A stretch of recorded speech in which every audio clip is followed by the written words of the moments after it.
She spent her last 2 years leading the special education department at the alternative school and has spoken at many conferences concerning the topic of teaching students with different modalities. She received a master's degree in teacher leadership and is currently working on her PhD in learning and behavior disorders. Megan is also working on her board certification to become a behavior analyst. Thank you. She is passionate about helping at-risk high school students transition successfully into adulthood and in facilitating positive behavior changes with students in alternative settings. Thank you for being here. Thank you. And then Mark Samudre is currently working on his PhD in special education at the University of Kentucky. He is also working on receiving his board certification to become a behavior analyst. Prior to this time, as a doctoral student, Mark was an elementary special education teacher in Washington, D.C. metro area of students with an emotional behavioral disorder. As a teacher, Mark provided support to design and implement individualized behavior management systems for students who were more resistant to typical classroom management procedures. A principal goal of his is to effectively prepare teachers, students, and caregivers on managing challenging behaviors that impede both social and academic outcomes. So I'll step aside, and if there's more to add to your bios, please do. Thank you so much for being here. Yeah, We appreciate thank it. you. We appreciate it. And thank you guys for making the trek out here on a 70-degree weather, light breeze day with not a cloud in the sky. So truly, I realize the motivation to come here must be strong. So I truly appreciate you guys coming here.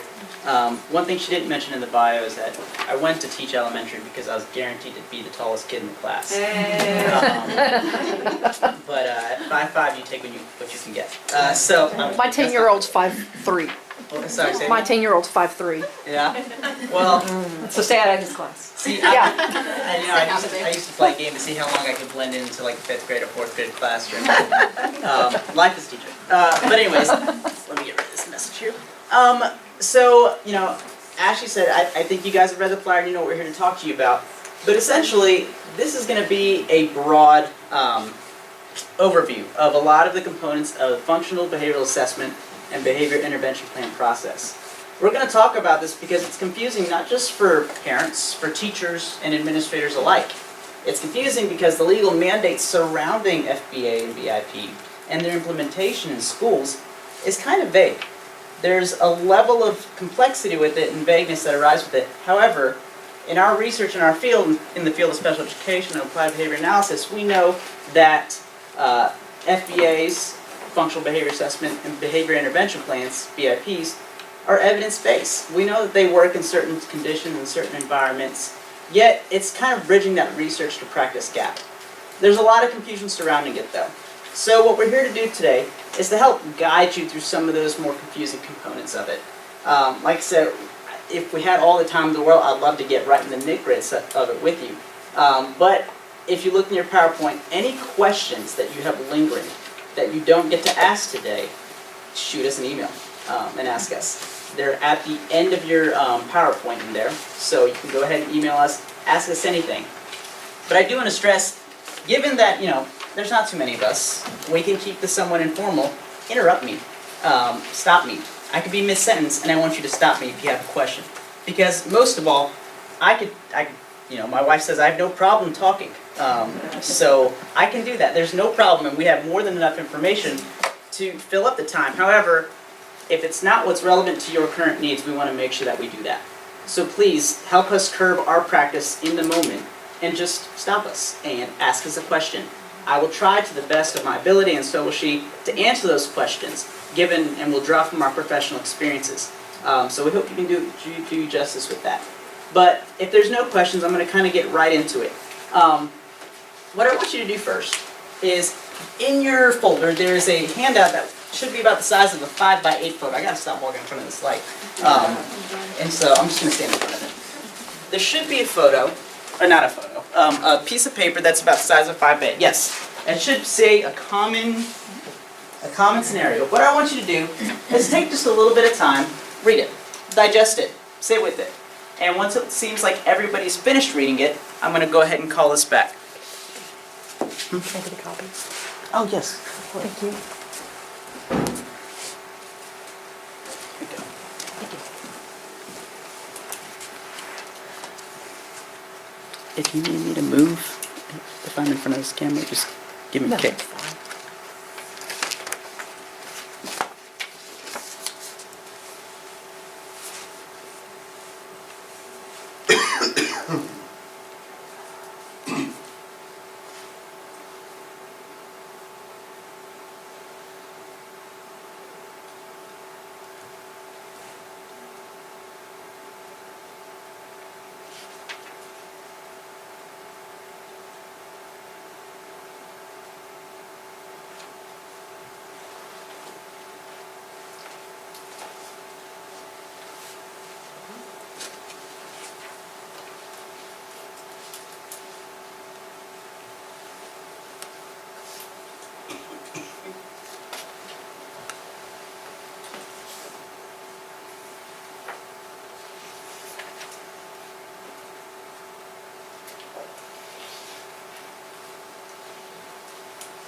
Okay. Yes, ma'am. Okay, well, I'm certified to teach, Mm-hmm. and I've taught at least till middle school, and have had crayons thrown at me. And so, there's one part in there that says, because I look at it, and it says the teacher's in front teaching the class math. And the kid's still at the door, and then he starts to yell. Mm-hmm. But then it says, she speaks softly, but it doesn't say that she goes over to his side. Mm-hmm. But then it says she leaves his side. Mm-hmm. So I don't get that going on. My kid would be right outside of the room. But he you would understand what bolt. I'm saying? Yeah. I never, in the reading, she never went to his side. Mm-hmm. So I don't know how she can go away from his side. You're right. Definitely something I can go ahead and put that information in there to make Okay. it clear, to help clear that up for people. Because for I mean, sure. behavior management in middle schools was very A beast. difficult. Yeah. It can be a beast. Thank you for that. I appreciate that. What are some other takeaways? Talk to me about what you read, what you see. Yes. Well, for what I've known for ABA Mm-hmm. is that she's starting to request herself, Mm-hmm. but then eventually just gradually changes to other strategies until she finds someone else to do it. Okay. So that's, to me, not a good strategy because the child is learning that he doesn't have to listen to her. So And at the end, someone else has to do it. essentially, to kind of repeat what you said, the task demands are coming from somebody else. It's a good thing to pick up on. Yeah. Yeah, I like what she said, like when I went to the talk, the demonstration with the kids leading about the gun rights, Mm-hmm. she said she had like one counselor for like 1,200 students. The likelihood that there's a counselor that can go and sit by a child's side is rare. Mm-hmm. Wouldn't you think? Yeah, I mean, I'm sure the teacher has. Maybe. Yeah. I think it could be case by case in different schools. During my time as elementary, I know a lot of teachers employed another adult to come because that level of proximity might help suppress behavior. But these are all really good points. My son has a para. Yeah. He has because it has a history of bolting. Okay. In fact, he did that earlier today and almost ran into a highly trafficked road. So, yeah, very scary kind of thing. Yeah. I was glad to have his dog. All right. But with this, it doesn't matter how many times that the teacher is calm and reminds and whatever, my son would not comply. Mm-hmm. He would scream and pull hair. Hmm. So, I mean, and we recently did a functional behavior assessment, Good. and that it turned out, because I had his ABA therapist look at it, Mm-hmm. and it turned out that there was worded information but no data. Okay. So we couldn't use it as well as if there were data. So hold on to that point because I think that's going to be an important I will. come back to because we discussed that anecdotal data and the dangers with it. You had your hand raised. Yeah, this actually sounds like my son in preschool. Like I know a few times a teacher, they actually got a third teacher to work in there because it's another kid. I'm not quite sure what's his diagnosis, but I know with the both of them in the class, they kind of turn up the classroom. Yeah. So they got that third teacher in there, but I know that sometimes like between I guess dealing with both of those kids and then you have the three teachers who are trying to kind of work with everybody else, it's a particular guidance counselor. I don't know if they have more than one at Southern, but I know it's one guy, Mr. North. Sometimes occasionally he'll come in there and he'll either take one of the kids, mostly my son, because my son gets really violent. The other kid kind of just does more screaming and doesn't really hit people as violent, but like my son actually, he freaks out and just, he chucks anything that he can do, or he'll just throw punches and stuff.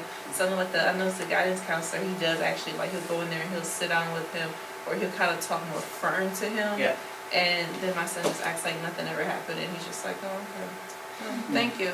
Like, okay, I'll act like I can listen out.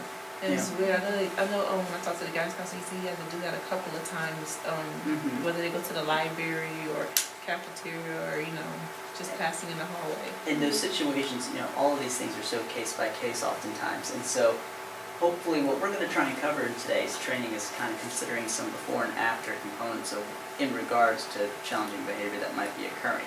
Because that type of picture is important to glean from if we're actually going to move towards more potentially like precise treatment. So yes, I hold on to that point too, because we're definitely going to, all you illustrate some really juicy stuff. And so I'm like, oh wait, hold on to that, come back to that, mention it again if I forget myself to bring it up.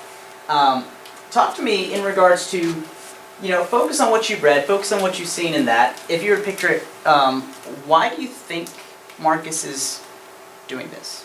Yes, ma'am. I think it's escape behavior. He doesn't want to go back to the classroom. And if she always starts math when they return back, my first question would be, does Marcus like math? Yeah. And if he doesn't, can you move reading to after recess and move math earlier in the day? Just so that he's not having to immediately return to the classroom to a subject matter that maybe he doesn't like. I don't know. The number one thing I take away from this is not enough information. Exactly. This is not enough. Nowhere close. Like you couldn't even begin to form. Are you a behavior analyst? Are you sure? She threw in all that Kirsten, right? Like, yeah. Hey, we have someone. My son doesn't like math either. I ask them to do something to make math more fun. I provide them with gummy snacks and whatever kind of snacks is preferred. I'm like, do math with that. Count the gummy bears and then let him eat them. Making a non-preferred task more preferred. That's right. Yep. Or looking at the counselor. They get sent to the counselor only during math. Right, well, and maybe the counselor's like, oh, maybe it's a sensory issue. Here's your little sandbox to play with on my desk, because I've got to go do this. Like, no. I've seen sensory sandbox before, yeah. Did you have something to say? One thing I was wondering is, it seems to me like he has trouble with transition, because it says he can't enter the classroom immediately following recess. So maybe something needs to happen between recess and classroom. Yeah. Just a thought. No. Awesome thought. And you hit a good point that I want to make sure I repeat and elaborate on. This is a brief snapshot of what 2 minutes of what that might happen in a day, right? This is not enough information. For the purposes of this exercise, though, what I want us to do here is I kind of want us to consider if we were to only focus, okay, as many people might do easily, on the physical characteristics of what we see. So just the physical forms of behavior. What is he saying? I don't want to. What is the child saying? Yes. What is the child? I'm sorry. What is Marcus saying? She doesn't want to do. He doesn't want to do this. I I want to go home, right? I want to get out of here. I forget exactly what the quotes were, but so with that in mind, I would agree with. Remind me your name again. I'm sorry. It's Casey. Casey. I would agree with Casey and say, hey, escape maintained, right? Here's the catch, though. There's more. Even though this is just a brief snapshot, this is not enough information to make a whole determination as to what we're going to do for this child to support him in both social and academic contexts. But if we focus on before and after, rather than just physical forms, we get some extra information. So I kind of want to break this down just a little further for us. Okay? I know it's hard to see, but if you can tell, I've bolded some of the most relevant information here that I want us to pay attention to. I heard, I think it was Casey and my friend in the back in the blue. Phyllis. Phyllis? Okay. Everybody's my friend today. I forget your name. I'm sorry. So I bolded what I want us to pay attention to. So Marcus typically refused to enter the classroom immediately following recess. So hey, guess what? I heard some buzzwords earlier. Preferred. Transitioning from a preferred task, recess. I love recess. I still love recess, and I'm 29 years old, right? Transitioning from a preferred task to a non-preferred task, such as math. And what does the teacher do in response if we look at the rest of the bold? She uses a what? A soft tone of voice. Yes. She uses a soft tone of voice, restating directive, go inside the classroom. So that might look like, come on, Casey, it's going to be okay. We got this. Just come on in. I know recess was hard, and it was long, and it was hot and sweaty, but Oh, come on in. no. We got this. It's At a the very hard life. least, that needs to be, go inside the classroom, Yeah. go inside the But, classroom. oh no, and I agree with you, but oftentimes what are we seeing? Or at least what I've seen in my professional experience is that Yeah. an overindulgence of attention, okay? If we go to the next thing, we see that Miss Smith typically ignores Marcus when he starts saying this, right? I don't want to do this, I want to go home, etc.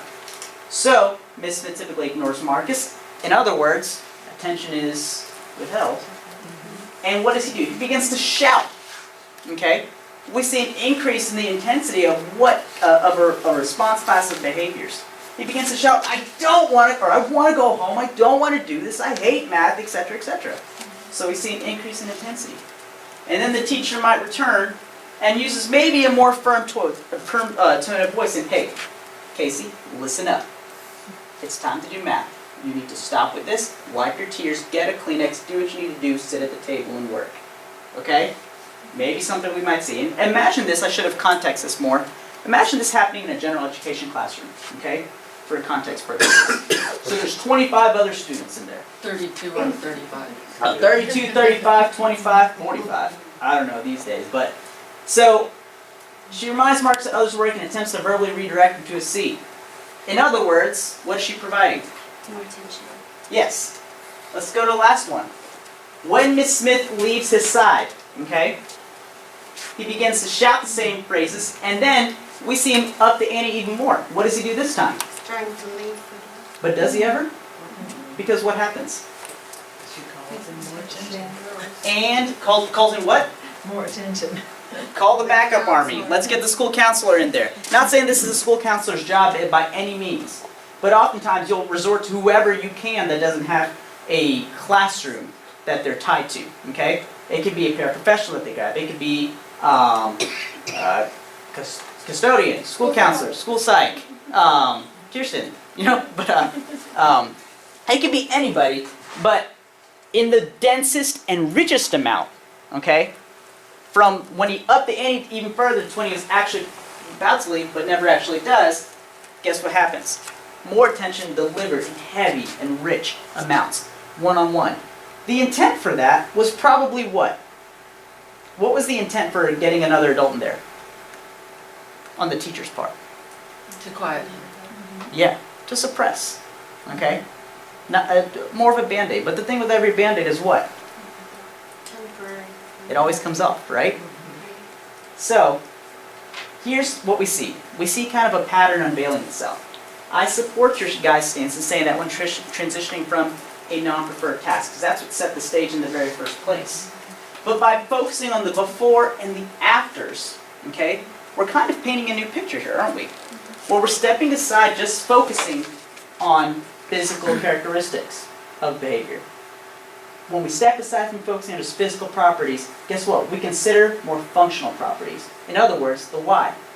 We can't just answer questions in regards to what we see. Because when we answer questions just in regards to what we see, we lose answering questions in regards to the why we're seeing it. And that is important, okay? And that is premise and principle to the functional behavior assessment process, okay? Now, we're going to throw out some lingo here and there, but any questions up until this point? Yes, I'm sorry. Can you come and talk to the school at my son's IEP meeting? Because I have said that exact line all year. Yeah. We have to know why he's doing this in order for us to fix it. We can't do anything about whatever behavior until we know why he's doing it. Yeah.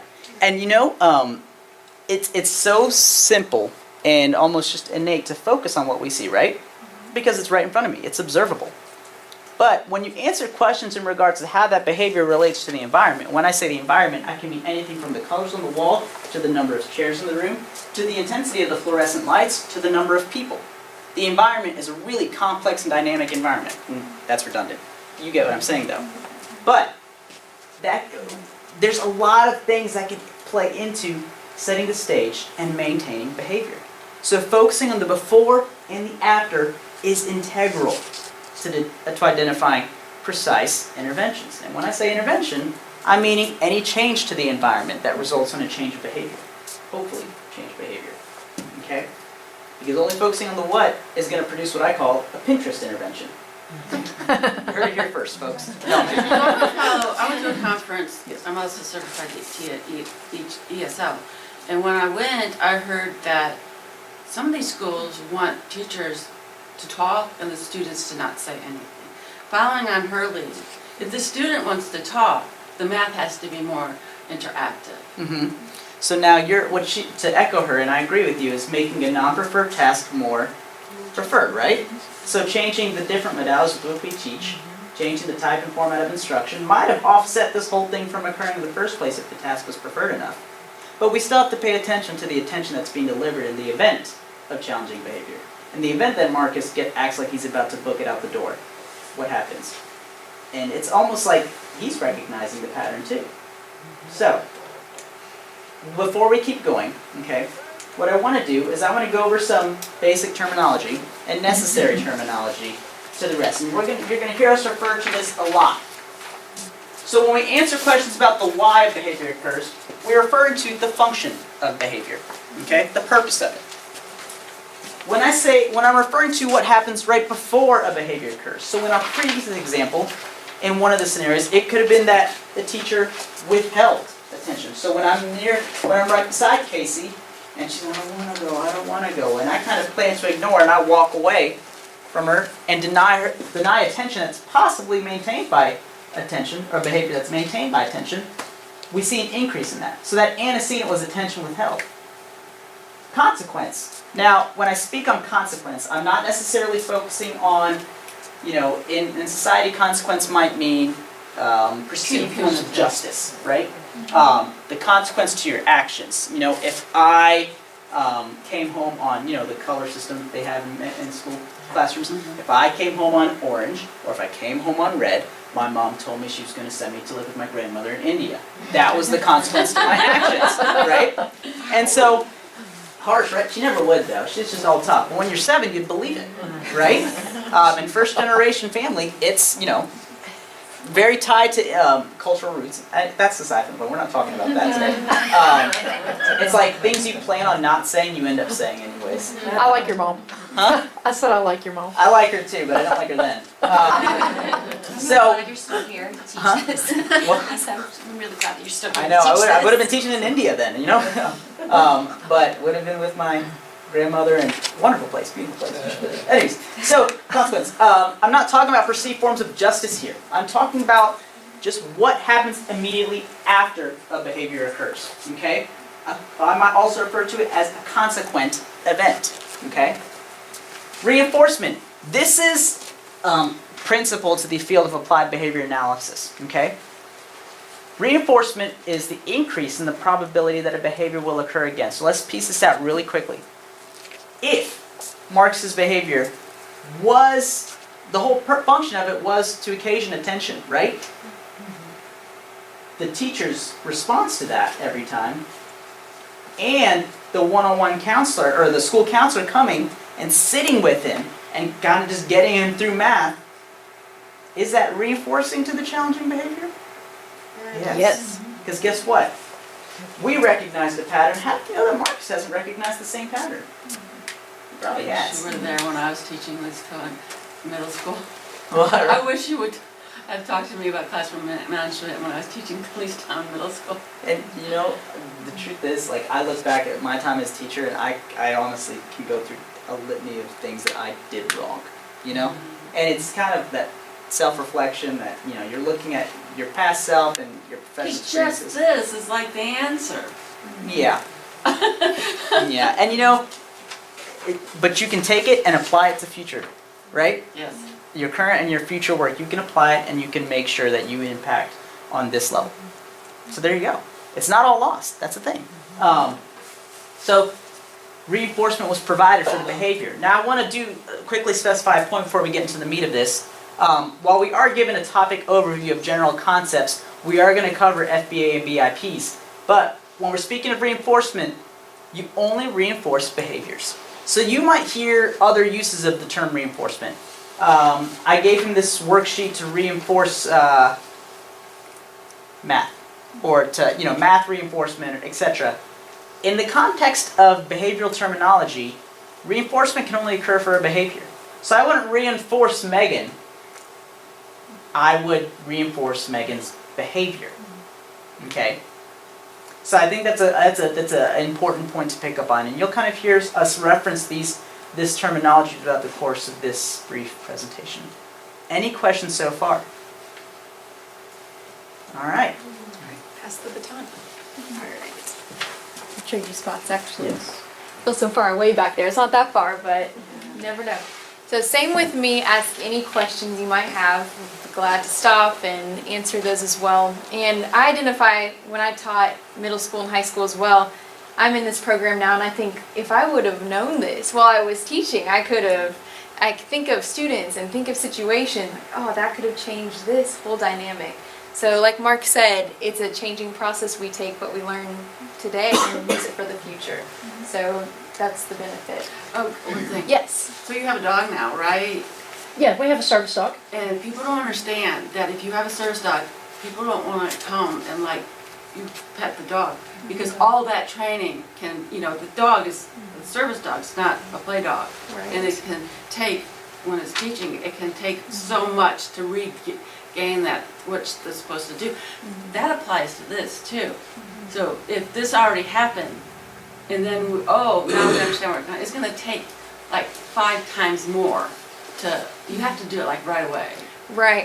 It's true. I mean, these same principles that work for kids can work for adults, can work for it. No, but what I'm saying is, you Right. just have to do It worked for a first time. service dog. That's how they Right. train. That's how they train them That's in the exactly first how place. they do that. Which is amazing. It can go across so many disciplines Yeah, and areas. I mean, like, some people are like, oh, I spanked the dog. Like, they do not do that. If the dog is having a good behavior, they get a treat. And if it's an undesired behavior, it depends on how undesired it is. They might get no, and the command again. Right. And That's true. if it's really undesired, they get a muzzle correction, which is basically you grab their muzzle and you say no. Right, different types. So we talked about that Yeah. reinforcement, reinforcing a behavior. That's positive reinforcement, and works for the animals as well, which Yeah. is amazing. That And is helping if so he much. finds my son, he gets fresh pets. So, Right. I mean, Absolutely. that's how he's trained to, that's how he can do that. Right. And with my kid, I have a really good example for you all. I've been holding it back, but what my son's been doing all year is he's been just laying in the floor. He lays in the floor and refuses to get up. They want him to go somewhere, he lays down. And what do? They pick him up. He's 99 pounds. I can't do that anymore. Absolutely. So Right. I tell them, you know, when I'm not there, I can't tell them. But when I see this happen, I say, just let him go. Let him go. Because what you're doing is you're providing all of that pressure that he's seeking out and all of your attention. Just let him go. Right. Which that's the perfect segue into this as well, because if we look only at the behavior, like Mark said before, I mean, we could see, okay, he's laying on the floor. And so we look at that behavior, he's screaming or he's having a tantrum. So we look at those behaviors, but if we don't look at the why and the function, then we may miss the whole point and miss the whole intervention as well, like you're saying. If they don't They see keep it's for calling attention. it escaping a task, and Right. it's attention seeking. Right. And most of the time, it's not. Some of the time it is. Some of the time it's absolutely escaping the task. Which will be perfect, hold on, when we talk about that functional assessment. But too, most of the figuring time out. it isn't. Or it could be both. And a comp- Right, could be Yeah. dually maintained, absolutely. So when we think about function, so Mark set it up really well with our student Marcus on the paper. So we saw his behavior, we figured out the function, why is he doing this? There are three main reasons when we think about function of why behavior is occurring. So we look at that and we think of 1, to gain attention, 2, to escape some kind of task demand, usually something they don't want to do, and then also to gain a tangible or maybe a preferred activity as well. So we'll look at those in more depth here as we go I've got a on. question before you Yes, go on. absolutely. My son's been having some problems with his teeth. We give him pain medication for it, and he doesn't tantrum like he would normally. He doesn't like scream and pull hair or anything like that, unless he's in pain. So which one would that be? Out of the 3? Mm-hmm. So, I mean, you definitely have to do an actual functional assessment with that to figure that out, so I can't say for sure. But what we can say, it depends on if the function is something where he's trying to escape from pain. Sometimes they'll look at that. Sometimes they'll look and see if it's attention, then it'll probably be because they're wanting the attention that's coming with it when he does scream because of the toothache, or potentially to gain access to something. Maybe he gets time on at the TV if he is having a lot of that pain issue. So it really does depend on which one of those avenues it goes down. It took us a while, even after the functional behavior assessment, to figure out he was having pain because his 12-year molars are coming in. Right. We figured this out because, well, I figured it out. I figured it out. I watched him, and he was like biting his thumb really hard, and so I was like, Oragel. And I put some Oragel in his mouth, and he And stopped. then it stopped. Well, that's So I an was like, he was trying to tell us something. Right. So did you have something?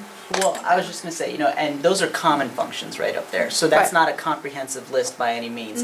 And it could be that behaviors occur in the event to kind of gain control of some kind of physiological or physical needs. So if there was pain that was occurring, it could very well be that he might have been engaging in behaviors to escape pain, etc.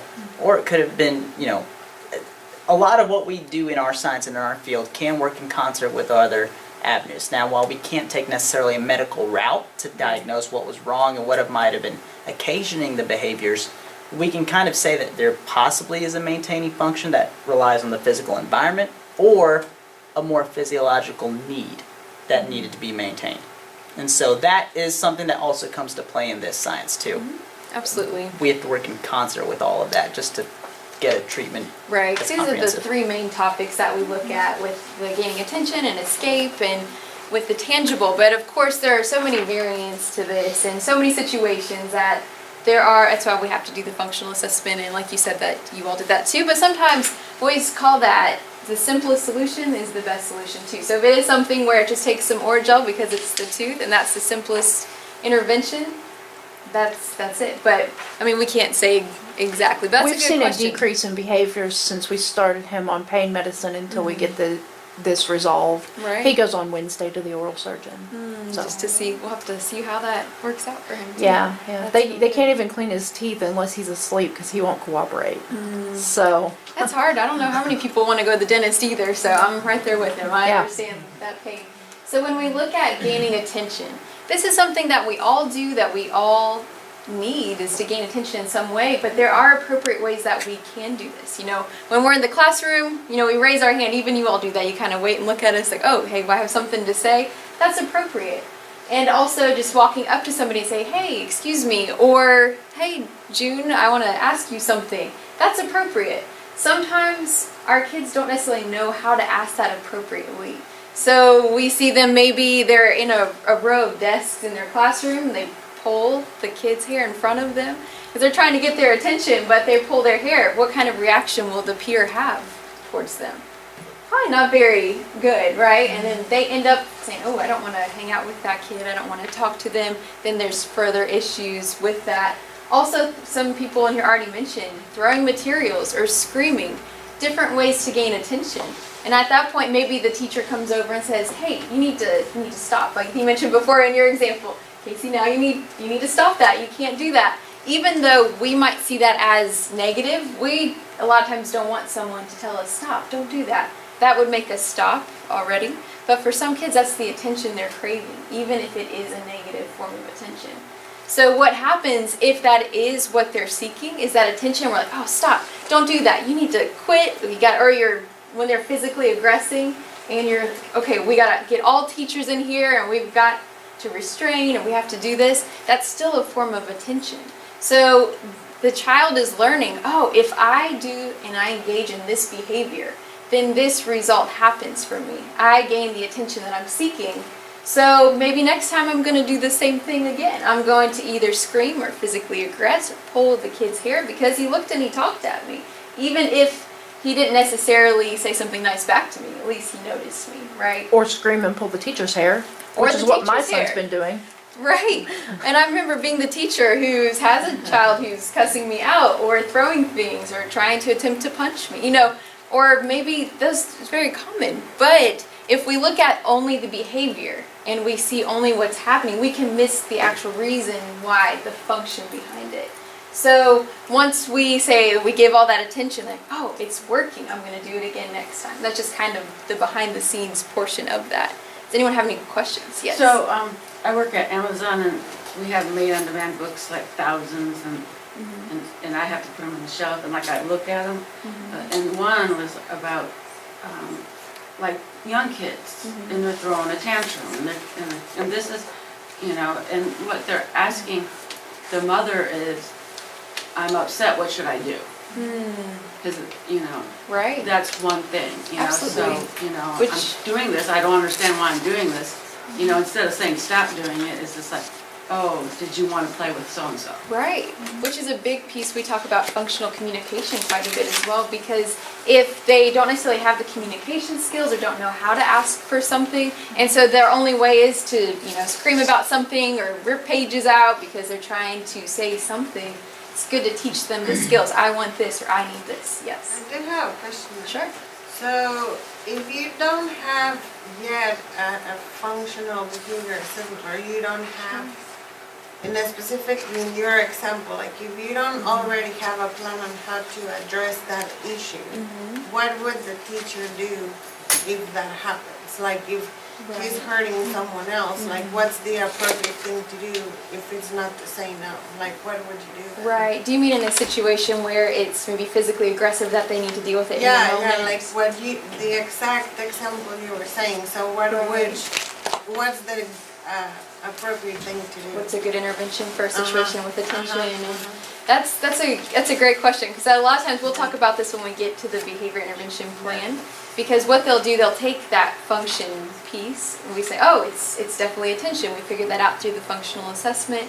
So now we need to take an intervention that matches that, right? So that's when they decide maybe to do something differential reinforcement. We only reinforce the behaviors that we deem appropriate, but we don't reinforce the behaviors that are not appropriate. So that's one example. But when it does get to the point where someone could get harmed or that there's an issue, then we also have, I'll talk about this more later as well, reactive procedures, where you have to have specific steps on how to keep everyone safe and what to do in the situation. Because that's very important.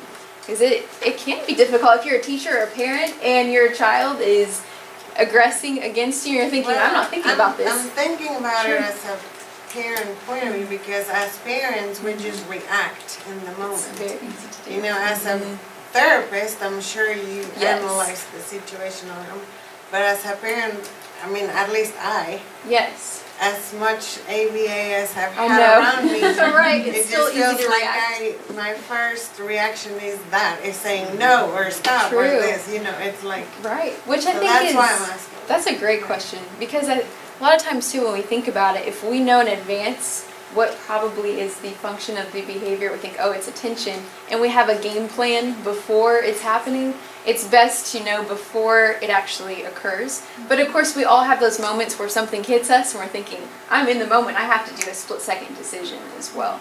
So we understand that piece too. But I think if you'll hold that thought, I think we can give you some more clarity. Okay. So that's an excellent question though. Yes. First, I want to say on your point, parents make mistakes, and that's okay. Yes. Because I know firsthand experience. Tuesday, my son had a really big meltdown. I made it worse because I screamed back. So it happens. I forgot what the second thing was. I'll come back to it. That's true. I remember as a teacher as well, where I'd Oh, have moments I where I remember think, now. oh my goodness, I just reacted instead of being proactive instead. I understand. I remember now. Okay. I don't know how it works in other counties or other schools, even in Fayette County. I had to ask for a functional behavior assessment after I'd had many reports of my son having behaviors, screaming, pulling hair, that sort of thing. I don't want him doing that. And so I asked his ABA, what do I do? And she said, well, and I showed her what was in his book. It was just, he's done this today. And she said, but where's the rest? What was happening before? What was happening after? I said, I don't know. This is what I get. So she said, ask for functional behavior assessment. Ask for ABC data. And she said, and they should know what ABC data is. And she gave me a sheet. And she said, this is what they need to be recording. This is how they need to be recording it. And we still saw no data. So that's the hard part about it too. And then Mark will talk a little bit about the ABC data and collecting that, because that's pivotal in figuring out what is going on in the situation. And I That's true. provided it. I provided it. I said, I want you to use this. Yeah, I want you to Right. use this. It makes sense. It'll be easy for me to understand. But I need to know what's happening before and what's happening after, or I'll never be able to help fix it. Absolutely. So it's a good tool. That's why we want to provide that to everyone here and to ourselves too, because if we have that key to success and something we can use ourselves or share with others, and it's important to do that. It's very important. So if we go on to the next one, so we looked at attention. That was our first one. Now we're going to look at escape. All right. So we think about this very similarly. I remember working in small groups at times, and the rest of the students are working independently, and I've got these three, and then all of a sudden one student next to me might just go ahead and just rip up their paper, throw it across the room. Someone might decide, I don't like you very much, I'm going to cuss you out today, one of those situations. And what typically, not always, but sometimes can happen in a school system, we have this lovely thing called SAFE, right, in the school systems today. And sometimes as a student, we think, I really don't like this math homework this lady's giving me right now. I don't prefer this activity at all. But I do know if I could just rip this thing up, throw it across the room, and she's not going to like that very much, and she has 20 other kids she needs to be working with. So off I go to SAFE, So they know, okay, that's great. If I have this behavior, this is going to get me out of math today because I don't like math. And we have to remember, too, there are two typical reasons of why someone would try to escape. So one, it could be a skill deficit, right? I don't know how to do my math work. I'm somehow in 6th grade, but I'm on a 2nd grade level on my work. I feel pretty dumb sitting here writing this question down, so I don't want to look like a fool. I'm just going to get out of it at this point. And I go off to SAFE. Or potentially, maybe it's a performance deficit. I don't want to do math. It's a motivation issue. I don't like it. I don't prefer this. I'd rather be outside, or maybe I'd rather talk to the teacher in the other room because he's nice. He doesn't make me do work. I like him. I'm going to go off with him. So thinking about that with escape, it's, just because he rips his paper up, when I was a teacher and I didn't really understand a lot of these concepts, I was thinking, oh, they're just trying to test me again, But it's not that. It's a function issue, like we've been talking about. I want to get out of this task. Have any of you seen situations like that, or does that sound vaguely familiar? Is it possible for it to be a sensory issue? We do test for that sometimes with an FA, but it's typically a different category.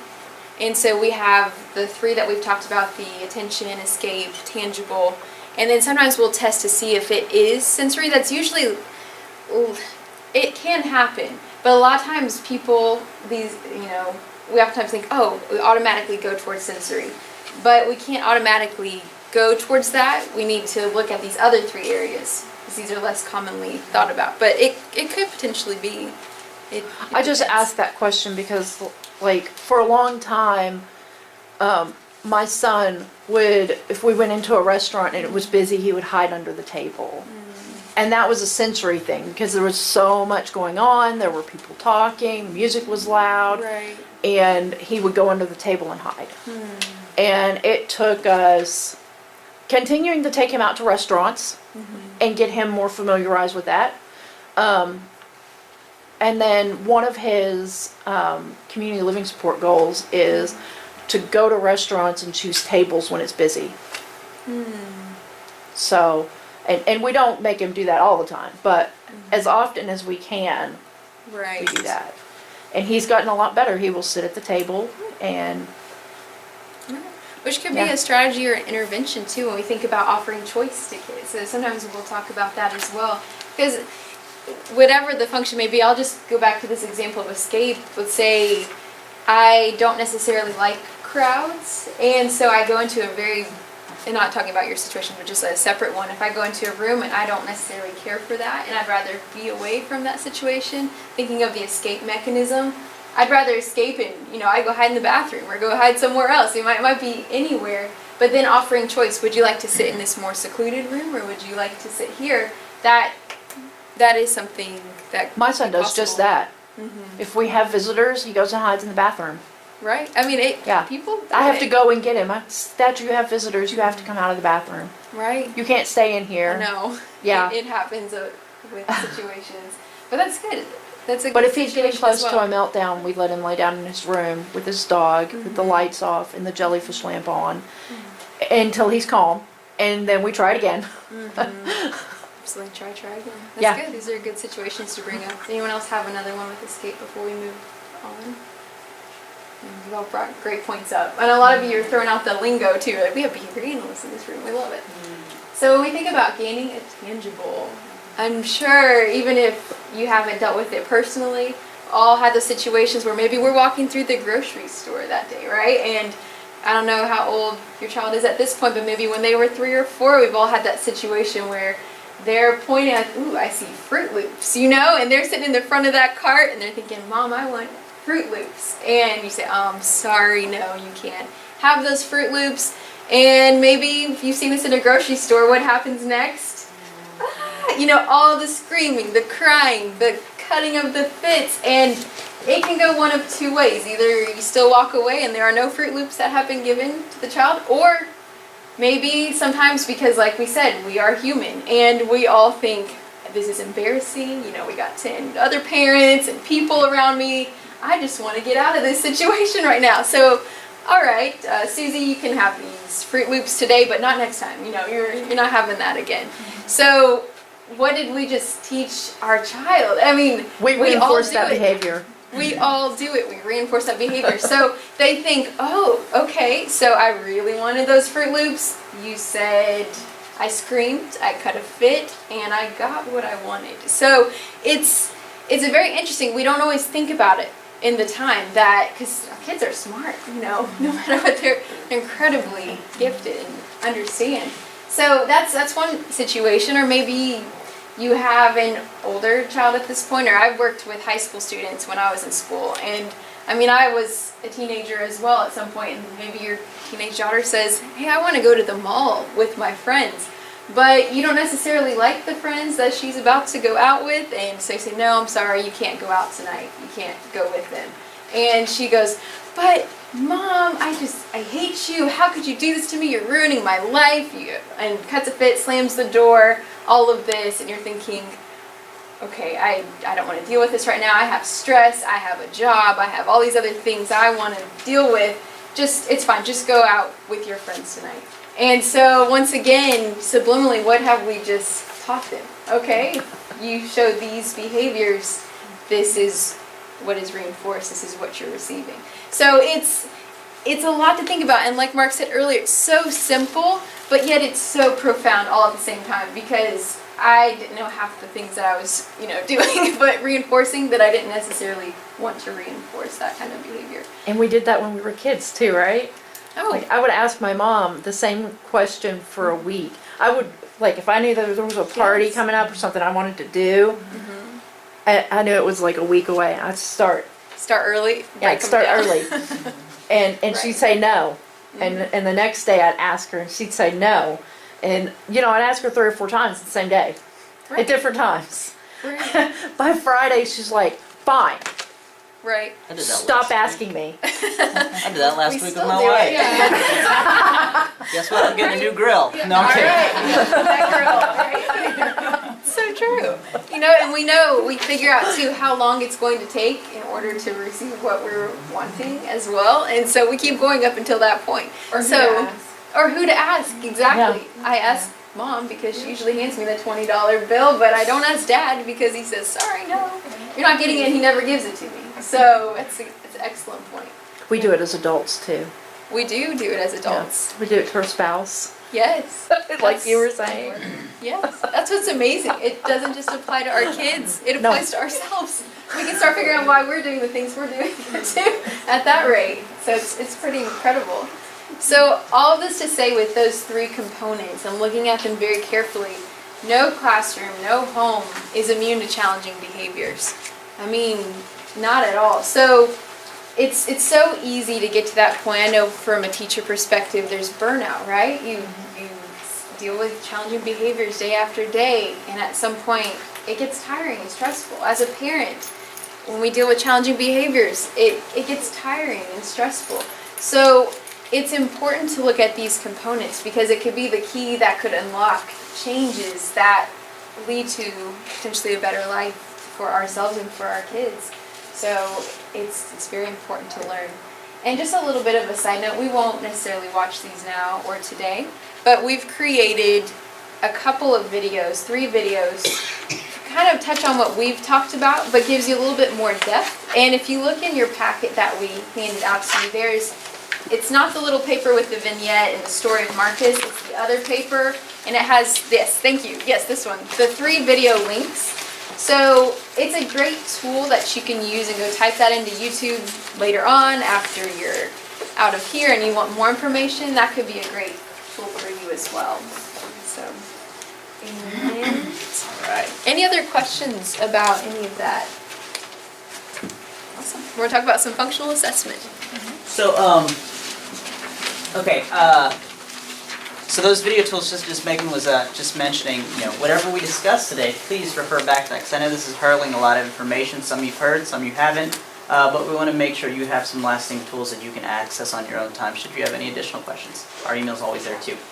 So, when we're talking about determining function, this is kind of where we get into the functional behavior assessment process, okay? And underneath that umbrella are identifying typical patterns, or typical antecedents and typical consequent events in regards to the challenging behavior. So we conduct something that we call a functional assessment, which in fancy lingo, it's a set of information gathering strategies and instruments by which these variables are identified, okay? Now, there can be some variability to the precision that we identify function with. However, the end goal of an FBA is to identify function. But to extend that even further, an FBA is only meaningful if it actually leads to an effective intervention. So identifying the function is not enough. All right, that's great. You've identified a function. Now what? We use that information to guide our intervention or any change we put in the environment, okay? We use that information. Now, some common forms of information or sources of data that we might use can fall under some branches, 2 of which are indirect assessments and direct assessments. Indirect assessments can involve teacher interviews, okay? So I might come in and I'm just going to use Miss Casey since she's right here with me, and if you're the teacher, I might come in and ask you questions in regards to the behavior, okay? So see if from an interview process there are some protocols we can follow, or I can keep it unstructured. I'm trying to get to the root of it, okay? I'm trying to identify a couple of things. More importantly, why I'm guessing from the interview that a behavior is occurring. 2, times of day, okay? If I was going to get $5 million for seeing the behavior, I want my money, right? So what time of day do I need to come to see this behavior? Because oftentimes, you might hear a teacher say, it's all day, every day, right? Okay? I was once that teacher in year 1, I feel like it's all day. No, it's not. It's not actually. They're not. I mean, to physically aggress from 8 a.m. to 3 p.m. is a huge workout, you know? that is, you gotta stop sometime, right? You can't eat and physically aggress at the same time. I'm doing this, and this is physical aggression, okay? So those are some important questions we want to know, okay? Assessment scales and questionnaires can also be a form of source of data that we can use in trying to kind of identify, hey, what do we think, just preliminary, okay? What in the environment is setting this stage, okay? A direct assessment is going to involve a direct observation of the behavior, okay? Some of these might include some teacher-collected data, all right? Now, teachers are important conduits of valuable information, okay, on a child's school decision-making body, such as an IEP team, okay? They're important voices because guess what? They spend time with your child about 6.5 hours out of the day for about 185 days out of the year, right? Years. Feels like years, right? Didn't you hear that the new life longevity is 185? Anyways, so they spend a lot of time with your child. So we should meaningfully include them in this process, correct? Yes, we should. But we got to do so reliably, okay? If their voice is so important, we want to make sure that the data that they're bringing forth to the table is accurate, one, is telling, truly telling of the environment in regards to the behavior, and three, that we're not injecting bias, okay? And I say that because that's important. There is room in anecdotal records to inject bias into some of the data we collect, and there's a danger with that, okay? Because does that, okay, so some of my red zone words that I look for when I'm looking at anecdotal data from a teacher might be, see, he only does it during this time. Keyword, only. He did it so aggressively that da-da-da-da-da. Okay, again, those minute things that you see, that's injecting bias into a situation. When we're collecting this data, we want to be operationally defined as possible, and we want to make sure that we're behaviorally oriented with what we're talking about. In other words, speak to what we see.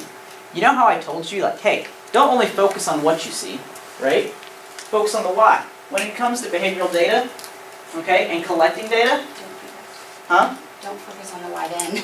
Well, yeah, because you're trying to get to the why, right? Right, you just need to record the data accurately so that you can figure out the why. Bingo. You're a behavior analyst, I know it, and you're not saying it. I swear. So, yes, you don't want to just you don't want to try and guess why when you're collecting data. So, like, for example, I once saw that in an ABC data form, which we'll briefly go over in a second, he physically aggressed towards another student, and then she said, he must have been trying to. Red zone, okay? Focus on what you see. Only record what the observable consequent event was in that, okay? So, you had something to say. I did.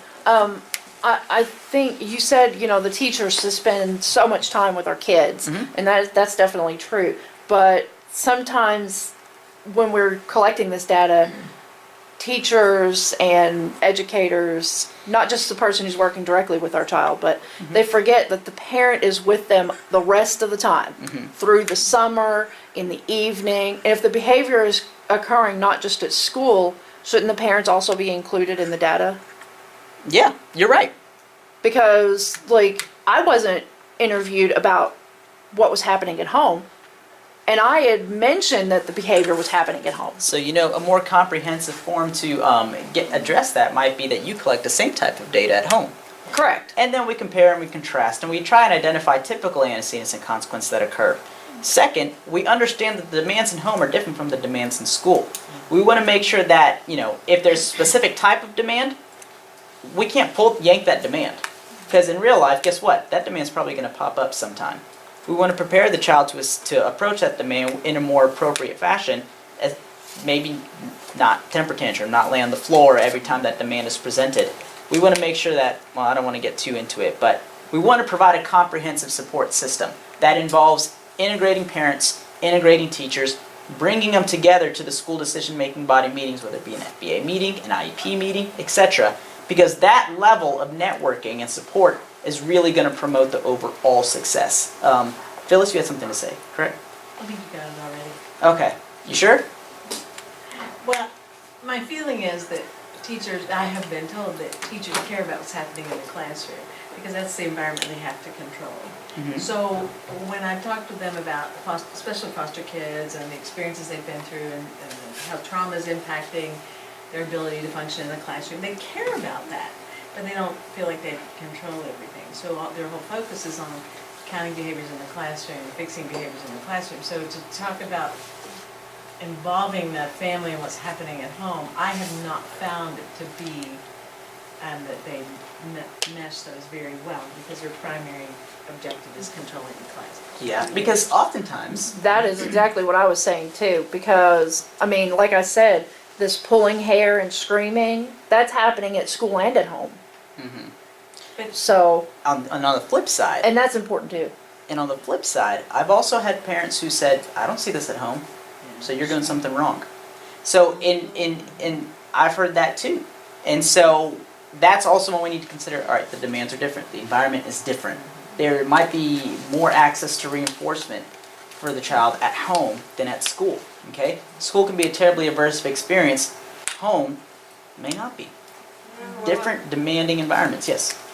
I mean, and ideally, all of us would like for everybody to be consistent and use the exact same approach everywhere you go. But the reality is that that's never going to happen. I mean, just because it's different environments. I mean, you know, at home they're relaxed. That's the place for them to, you know, let go and, you know, be themselves and blah, blah, blah. So, you know, like, ideally it would be great if you can have that consistency in every place you go, but it's not realistic. And you bring a good point, because let me be truthful. I can only associate myself with the demands of a teacher. I cannot associate myself with the demands of a parent, because I've never been a parent. I know that you guys have several demands on you. You have 5 kids, I heard, or 3 kids, 4 kids, you know, multiple kids. I can barely, you know, manage making my PB&J. So I burn my toast every time I put it in the toaster, you know? So there are those kinds of things, and I understand that I don't understand. Does that make sense? Like, and so when it comes to creating a network and support system that's more comprehensive, that's student-minded, it takes a lot of work and it takes a lot of skills that I can't even begin to teach, you know? It's more something that happens as a result of rapport and pairing yourself with reinforcement, which we can get into in another topic, or you can talk to me individually about, because that's important in trying to make sure that we pair ourselves with reinforcement to make sure that we increase the probability that what we do is going to work. So to go over antecedent behavior consequence recording, we heard it over here earlier, ABC data, okay? So it's in your folder. I think this died. There we go. This is in your folder. Now let me be clear with this. This is not a universal. Can I make sure? We go to 8:30. Okay, I just wanted to make sure. We've got until 8:30. Okay. Told you guys we could talk. So when it comes to data collection forms, this is not going to be the universal form. Let me make that clear. This is a form I created and I used as a teacher. So I'm sharing it with you guys because it's mine. But you can find different forms on like pbis.org. Okay? You can find different forms that maybe your school district has a specified form that they use for ABC data collection. Okay? There are different formats. This is a structured format. This is what worked for me. Okay? And it has the basic necessary components to many ABC recording forms. In a structured format, essentially you're pre-populating the behaviors, typical antecedents, and typical consequent events in a form before you even collect the data. I would get that information from an interview, okay? Or maybe if I'm the teacher myself, experience with the kid, right? I'd pre-populate that and I would insert it in grids. So, for example, I have a laser, I forgot. Oh no. There we go. So up here, we have demographic information, basic student name, date. What's important about that though is to include information in regards to the time. Timing is important, correct? We might find that, hey, there's a certain time of day when this, remember I want my $5 million. So I'm only gonna get my $5 million if I see this behavior occur. When's it gonna be? It could be right around lunchtime. It could be right before lunchtime. It could be right after recess, going into math. and the activity. We want to make sure that we cover that information too. Remember, we're trying to build a complete picture here. We're not just focusing on what we see. So, first, I know it's hard to see, but if you take a look at your form, it's the exact same thing. I think it is, I'm pretty sure it is. But you see behavior codes, okay?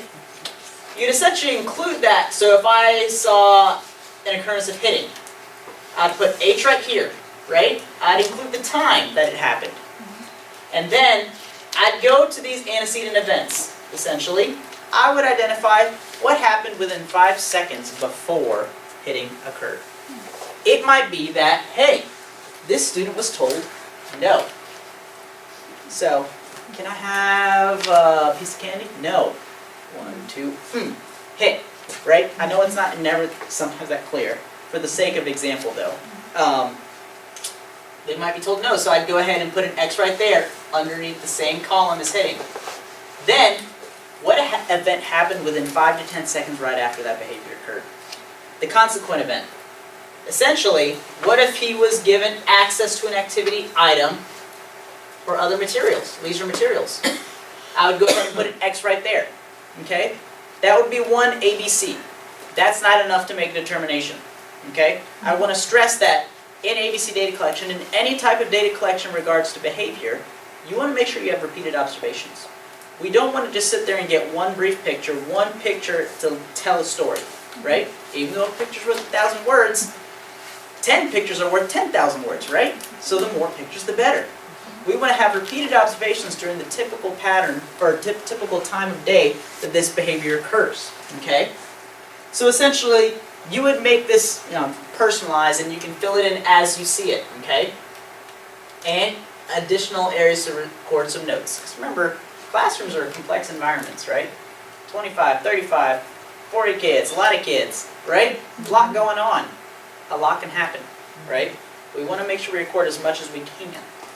Any questions in regards to this? So this would be filled out individually for each behavior, or is it? Okay. So, for example, if you're looking at your form, suppose I have about a 20-minute observation block, okay? Suppose an occurrence when I saw hitting, what we said, right before it he was told no, and right after it he was given access to an activity. That time was 11:15. Suppose at 11:18, right here, we saw maybe some throwing objects, okay? T. He was told it was time to transition, right? AKA, time to give up the item he had received in the previous ABC chain. And then, what happens right after it? Either we can have, he was given attention and he was, the work requirement was delayed and removed. The work requirement there was to what? Give up whatever preferred item he had. That right there tells a story, even though we didn't select the same things, correct? Because remember, he did something to gain access to it. When it's time to give it up, guess what? He was escaping the task demand to give it back. So maintaining access to that tangible, okay? So, even though we selected completely different boxes, still telling you a picture. The next time, we might say that, hey, 5 minutes later, okay? We see another repetition of hitting, told no, and maybe provided attention, but he doesn't necessarily get access, right? In the very next, we might see more hitting, but this time, a little bit more intense, okay? Suppose maybe once he was slapping, the next time, it's a punch, okay? So then, right before, okay, that happened right after he was told no again. He's getting really upset right now. Then, in the final one, given access to item, okay? Again, different boxes, different selections, tell a picture. This is a form of data that schools should be using, okay? So as a parent, I think it is well within your right to advocate that ABC data be collected. Oftentimes, they may show you a form that has a narrative format. A narrative format can be very telling, okay? Narrative format of ABC data collection has 3 boxes. Antecedent, behavior, consequence, and a lot of them. They write in what they see. There's issues with that. There's potential problems with how precise their observations are, because guess what? We create room for bias. We create room for a different narrative, hence Now, and I'm not dogging, I am dogging narrative formats. However, they have their place. It is what teachers often use, okay? You can ask them, what kind of ABC data are you collecting? They may tell you we're using this, and they'll show you. And your key to knowing what form it is going to be whether they're anecdotally recording that ABC information, or what, in other words, providing a narrative about it, or they're using the structured format. I like the structured format. This is my preference. It keeps it clear, operational, behavioral. Okay? Yes? What do you do if you ask for this and you don't get it? If you ask for it and you don't get it, that is cause for the school to make sure they go back and get it. So, it's not required by law that you collect ABC data. It is required by law that you conduct an FBA. Right. So, the type of data that they collect, and this is where the vagueness comes, right? And how do we collect this data? What type of data do we collect? How do we make sure we're collecting the right data? You can ask for it. They may say, oh, we collected this type of ABC data. It's still telling, and it very well might be. They might have done a good job at collecting narrative format data. They could have. They kept it operational, they kept it behavioral. But if it doesn't paint an accurate picture as to function, then you can ask for a structured format. And suppose they don't have that, then you could request that they do that, and that they have that data ready to present at a follow-up meeting to a BIP, which are also required. Okay? Does that answer your question, kind of? No, not really, because I asked for this and I didn't get it. I got narrative, and I provided them with form. So just, with that form. So just, honestly. Yeah, I provided them with a form very similar to this, and I said I want the data collected, I want to see data. Yeah. And I got narrative, and I didn't get data. Yeah. Can you, have you represented the request? I haven't represented it yet, but Let's do that. Now, if they don't respond to a represent of like structured format, it could be that like, hey, I don't really know how to use structured format because I wasn't trained in it. That's a viable question to ask. Ask that. Somebody there should know how to do it, and if somebody doesn't, you can tap could into. I request that they cover the cost of his outside of school behavior therapist come in? I can't speak to that. Okay. So I would encourage you to make that determination, depending. I mean, I know I can on ask for variables. whatever I want, Yeah. but I'm just wondering, you know, if the school failed in what I'd asked for and what he needed, what my son needed, would I be able to theoretically ask for and then be required to provide what I'd asked for? You know, I don't can't. think so. Yeah. I think that you could request in writing, so you have proof that you asked for it, and then they're going to complete the FBA, and if I recorded that meeting, by the way. Right, well, whatever intervention, and I'm not saying this is what should happen, I'm just saying legally, as best I can recall, if the intervention isn't effective, then you could request that an outside agency perform that. Now, in order, sometimes you get taken to due process, or you have to take them to due process, and then depending on whether a hearing officer says, yes, they didn't do a good job, or yes, they did the job they were supposed to do, and I'm using very loose terms. Right. They'll either say, you pay for it, or the school pays for it. So, Because I really want to be able to work with the school on this. I don't want my son pulling hair and Yeah. screaming and hurting people. You know, I want him to learn the appropriate behavior. And I get it, the teachers only have so much that they can do. But I mean, when a parent asks for something very specific, how can you, like, add an arc. yeah, I mean, just because you ask for something, I mean, what I would do is I would take what they gave you, right? They gave you this narrative form, and it's not as helpful. I would say, like, if it's from your teacher, your son's teacher, I would say, can I meet with you in a parent-teacher conference and take your form and have them take a copy of what they provided you and sit down with them and say, okay, you wrote this. I need to translate this into my form. Can you fill in this data, these gaps for me while I'm asking you these questions so that I can create this form that I need from maybe my behaviors at home to look to tell, you know, what kind of function the behavior might have. that would just be my first step, just because it's a lot, like it just seems a little bit nicer. Right. You know, And you may be able to get kind of her buy-in to the situation. And then after she does it with you, she may be willing to take that form and say, okay, I do understand how to use this form. I'll go do it, you know, a few times or a few days or however much you need.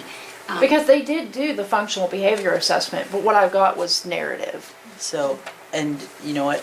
And it wasn't a complete picture. Yeah. So, And to echo what she said, the most advice I can give is to pair yourself with reinforcement as much as possible. You want to make sure that they're doing what you feel is most needed for your son to set him up. Son, daughter? Son. Okay. To set him up for social and academic success within school.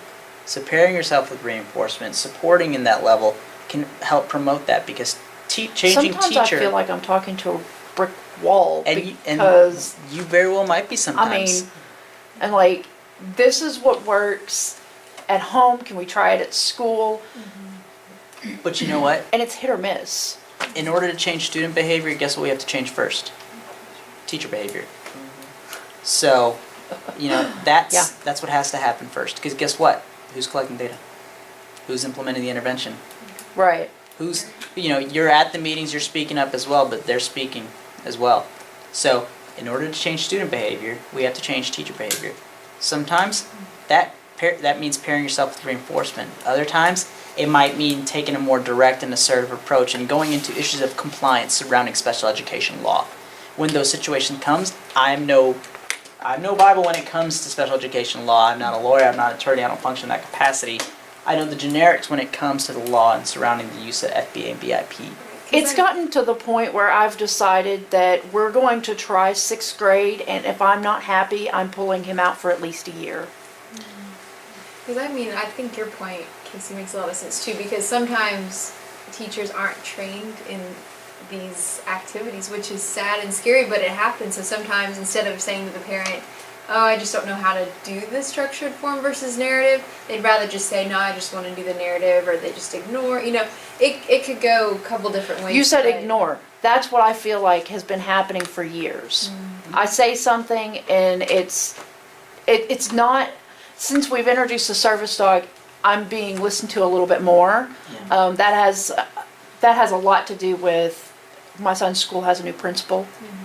So, yeah. Is that Sometimes talking to the principal, I remember when I was in the schools, I wouldn't go directly there because that's somewhat undermining to the teachers at times, but if you've had multiple conversations, you've worked with them, say, can I meet with you at teacher conference, and say, maybe we can sit down with the principal, the three of us, and discuss this. I mean, there are different ways. I but didn't it's ask frustrating. her because I was having so many issues with the school, and I started recording ARC meetings.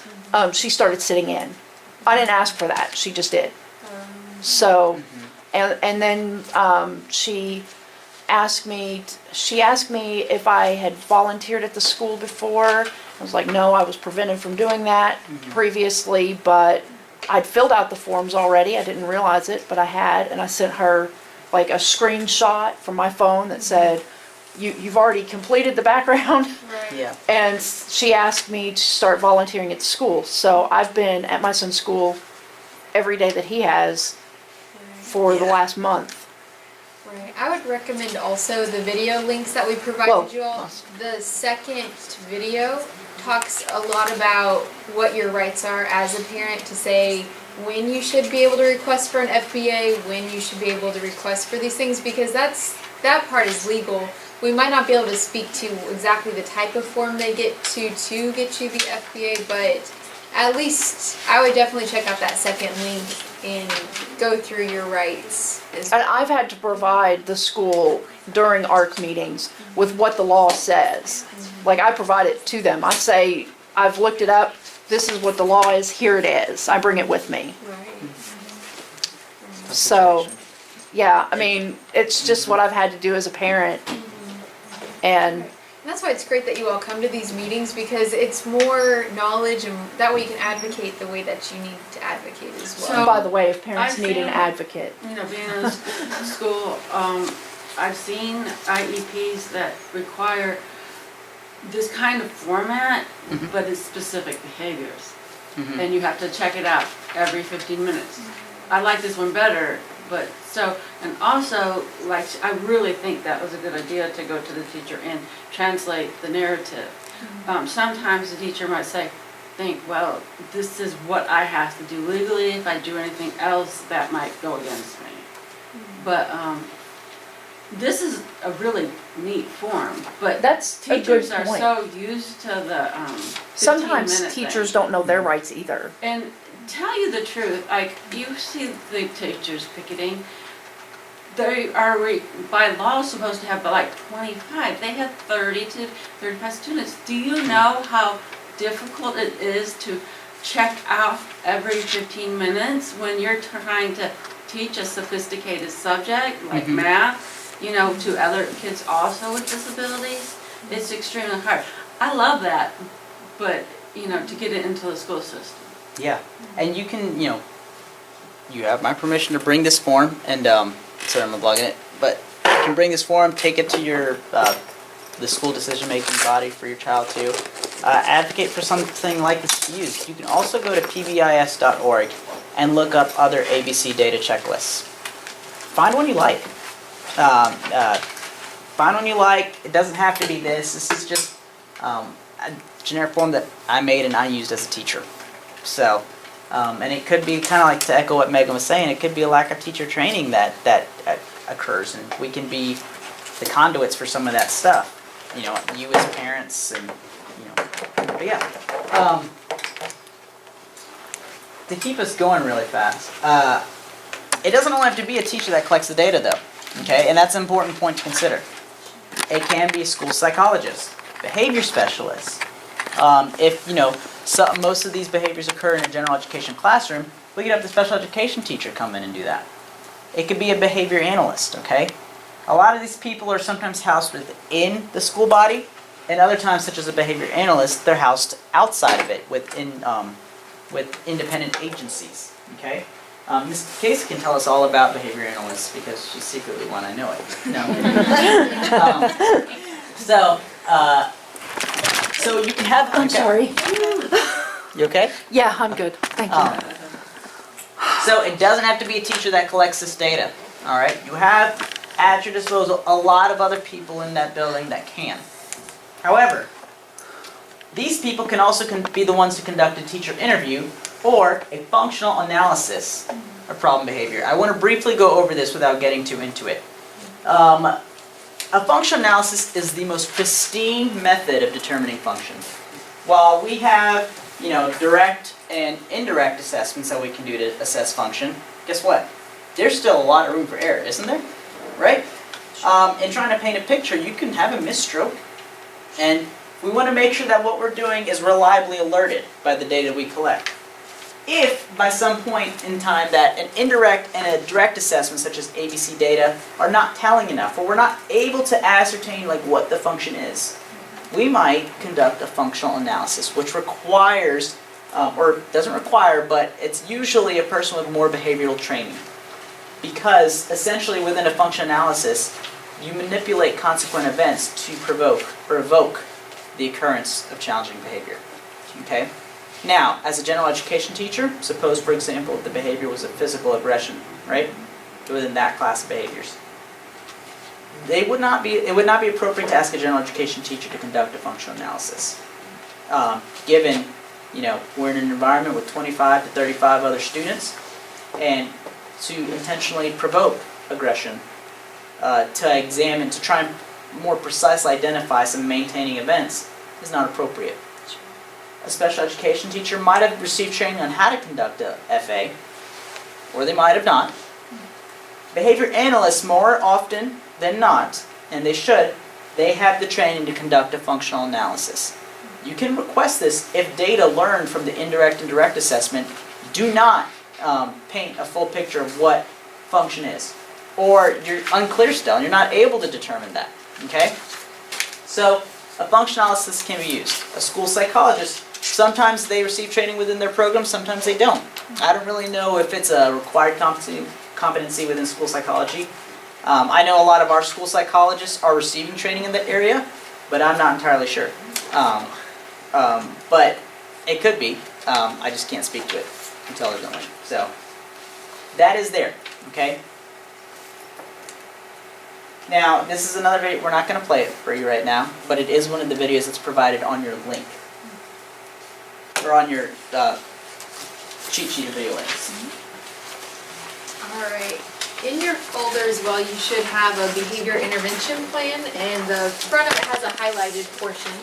So if you want to go ahead and pull that out, that would be great. Whew, that light's blinding, isn't it? Alright, so we're just going to take a quick glance at this, because I know we have some more info we're going to cover briefly. But this is a behavior intervention plan example, so I just definitely want to stress to you that this is not the exact form that you will see. Every school, every district, they all have different forms. So we just want to make that clear so that we don't have anyone going to the school saying, oh, this is the form you're supposed to use. We're like, no, it doesn't have to be. So we're just keeping that in mind. But we did highlight some of the areas that are very important to include in a behavior intervention plan so that you can talk to teachers and staff about that instead.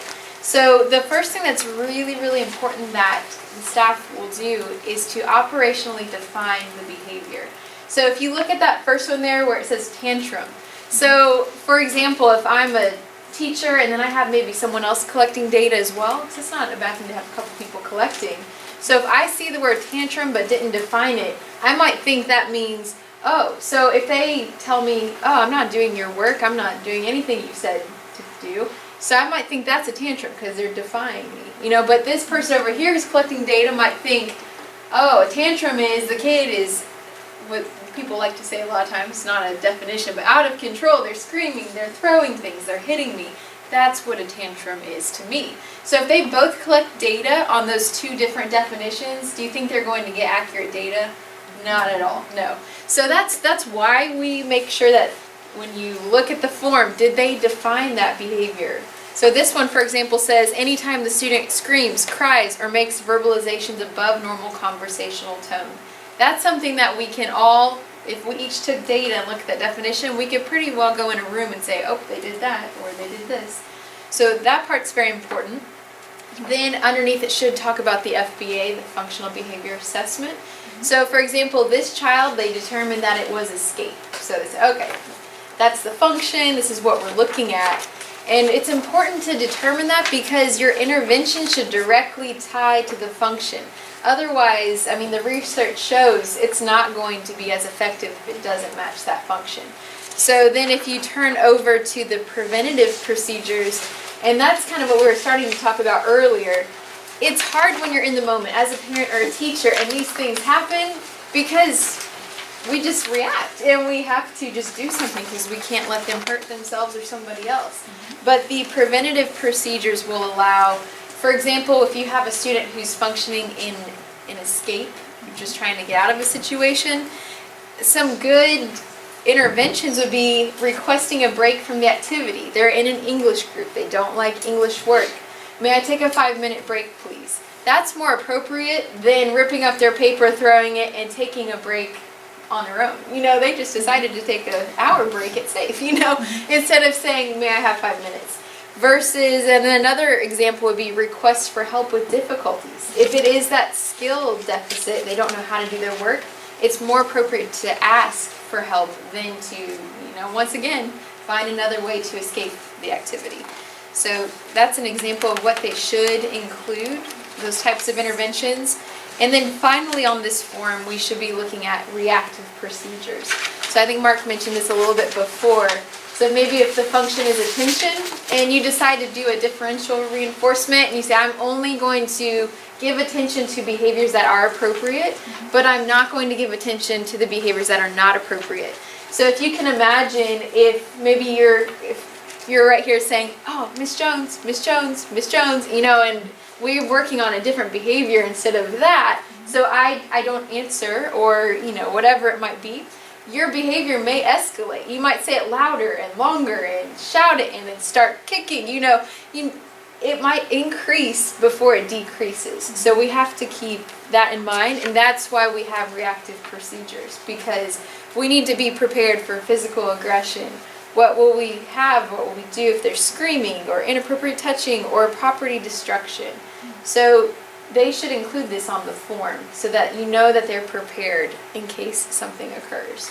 So that's another area that we should make sure to look at. Anyone have any questions about the behavior intervention plan? The inappropriate touching, open hand block, I don't, and place hands in the lap.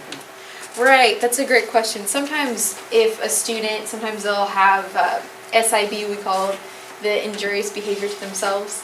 And so maybe they're hitting or maybe they're touching themselves. A lot of times instead of saying, stop, don't do that, you shouldn't be touching yourself, because if their function is attention, that's continuing that process. Sometimes we can just silently block them from continuing that type of touching or self-injurious behavior as well. Yes? What about kids that strip butt naked? That happens too. He's weirdly, for some reason, like it started, he did it a few times when he was learning how to put on his clothes and put off his clothes, but that's kind of, I Right. can understand that. But he started again Friday, and he had a little hissy fit, and had, couldn't get his way Right. during like parents' night at the museum, and she called me and let me know that he took off his socks, his shoes. She's like, there goes his shirt, and now he's taking off his pants, and That's so what I and was so like. is trying to get him. She's like, and now he's taking off his underwear. Oh my goodness! And I'm like, You can hear all this on the phone, you're like, oh Yeah, my I'm like, gosh, what's going on? like, So, does that ever happen at home as well, or just when he's out? well, normally when he gets home, anyways, he gets hot fast anyway. So normally he just walks around in his underwear and his shirt. Right. And I mean, I can kind of understand it, but when he gets upset, he don't do that. So it's weird. It was, first of all, it was weird that he did that at some random place. But then today his teacher said that he did it today in school, and she said she was fighting with him, trying to get him to keep his underwear on. Right. Because she said that he was literally just trying to moon everybody and just take it off and just run around. Right. And yeah. That might be an interesting thing to think about. I don't know if I have, because I haven't been there and I can't tell you exactly why it's happening, but an interesting thing, you know, I borrow this real quick. This form right here, you might want to think about doing an ABC data, where you literally, whether it's by observation from what the teachers have said, or if it happens to you particularly, just literally start marking what's happening right before he starts taking off his clothes, what happens right after, and then do a couple of those chains, because you might start seeing a pattern of some sort. What is he trying to gain attention? Is he trying to escape something? Does he want something? Because it sounds, I mean, I can't tell you exactly, but it sounds like he's done it twice in a row now, and it didn't happen before. So something's reinforcing that, where he's doing it again and again. So it might be interesting to take a look at that form. One thing we haven't mentioned is asking the child, like, why are you doing this? In my case, my son cannot answer the question. Most, and I know that, Yeah. I understand that, Mhm. maybe like none of you can do that, but Right. I haven't. Sometimes they may know. Because like you said, when Yeah. he's hot, he does that. So in the Maybe it was museum, really he hot. might have, felt hot. But when he's, he's like doing it for everybody else, even if he doesn't say appropriately why he's doing it, at least he knows you care. Yeah, sometimes he'll just Yeah. say, because I'm mad, and then he'll just sit there, I'm mad. And that he might get hot. Mad? He's like, well, I'm mad, and I'm like, okay, well, what happened? Like he used to just blatantly tell the truth. Like, hey, did you hit Miss Baker? Yes. Why? Slow down, just slow down. Right. But then, like within the past 2 weeks now, so did you hit Miss Baker? Nope. You're like, oh, Did no. you? Nope. Are you lying to me? Yes. You're professional. I appreciate that, right? Exactly. So that's true. I mean, never hurts to ask. But then sometimes, I mean, think about us as adults. Do we always know why? We might be able to explain part of why we think, but I sometimes want to do ABC data on myself, because I'm thinking, I keep doing the same behavior, but I don't know if I can say exactly why, but if I took the data, I'd probably figure it out. But it's a good point. It's good to ask, but it's also good to collect that. Well, It's That'd like be interesting to it's see. like we all know somebody who continually picks the wrong kind of partner and they just keep doing it. They don't know why they're doing it. They just know they're doing it, but then they can't Yeah. see the pattern because Right. they haven't collected that. But we as observers can see that they have the same type of characteristics. They keep picking it's like picking the same guy over and over again. Like, why do you keep picking that guy? Well, I don't know. She wanted to say something. Yeah. Well, I just wanted to say, in my experience, based on what you're saying, in my experience, it's a way of the behavior escalating. You know, at least, you know, with one of my kids, it's like, if you don't pay attention to me crying, then next I'm gonna kick the washer and break it. Right. And if you don't pay attention to that, then next I'm gonna, you know, run out of the house. And it just keeps like escalating, you know, so. Right. A lot of times that happened to me. It's like you're not paying attention, so now I'm gonna strip and now this and that, and yeah. Which sometimes So, we call that's that, what they hurt because themselves. that's a perfect point. And sometimes we call that an extinction burst too, because when we're in the route and instead I think it was a previous situation, there's that attention, but we don't let them have that activity or that item, so it escalates. They'll up the ante a little bit more. You still don't give it, up the ante. And then all of a sudden you're like, fine. Like you talked about at the end of the week, mom's like, sure, go ahead. So they'll keep upping the ante until it's given potentially. But that's an extinction burst. It's going to keep going. But then if we give in, even if it's at the very end, that's going to reinforce that process. And then they may start off at that more extreme point later on. So we talk about that sometimes. It's very important to, if we said no from day one that you can't go, don't on Friday say, oh, okay, go ahead and go. Because you're right, it's that extinction burst will happen. We have to kind of stick it through that as well. That's a great Which point. is really difficult to do as a It's- parent. it's- It is really difficult. When you have so much going on and all these other Yeah, kids. so you might wanna ask at school, you know, what's happening before he strips. Yes. Because That he form. may start with a different behavior and then escalate to stripping. Yes. So Maybe he was you just need hot to the ask first that. time. Right. Right. And then maybe a That's whole true. bunch of people gave him a ton of attention. And then a he's bunch like, of people went "Ooh." around to help him get dressed. And the next day school was like, hey. Yeah. This is going to work here too. But Right. also, a question you should be asking too, like, all right, so this question about why and before and after, but also, what are we doing to intervene on this? So that's, you know, we want preventative, we don't only want reactive. Those two things need to work in concert with each other. We can anticipate some reactive procedures that need to come up because, like Mike was saying, in an extinction burst, we up the intensity of the behavior after reinforcement is withheld. However, we want to comb that with preventative procedures. What in the antecedent can we change? What in the consequent can we change? Collecting the data, this stuff doesn't stop there, right? Fine, we've identified function. The whole purpose of this thing is to lead to an effective intervention. So I'm sorry. No, you go ahead. I have a good example of that.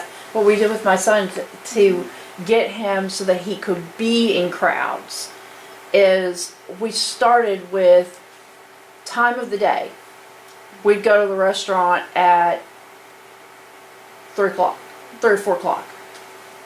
And we'd have dinner when nobody was there.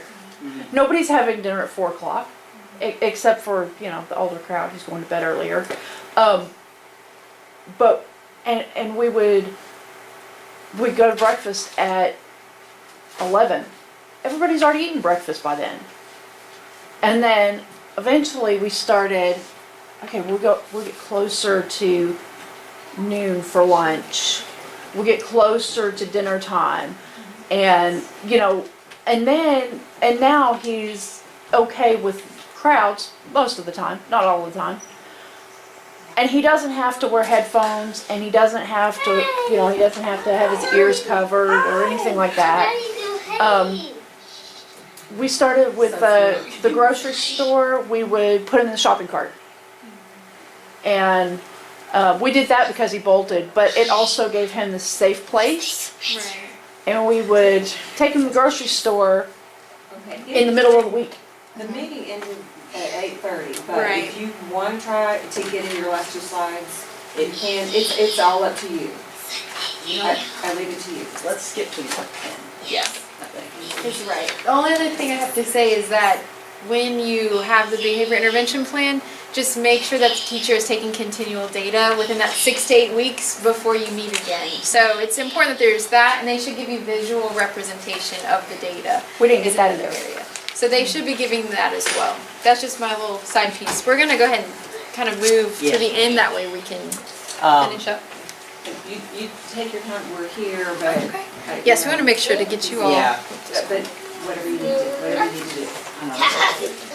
So, as you can see, as Megan said, this form of data collection is a clear representation of, hey, this is pre-intervention behavior.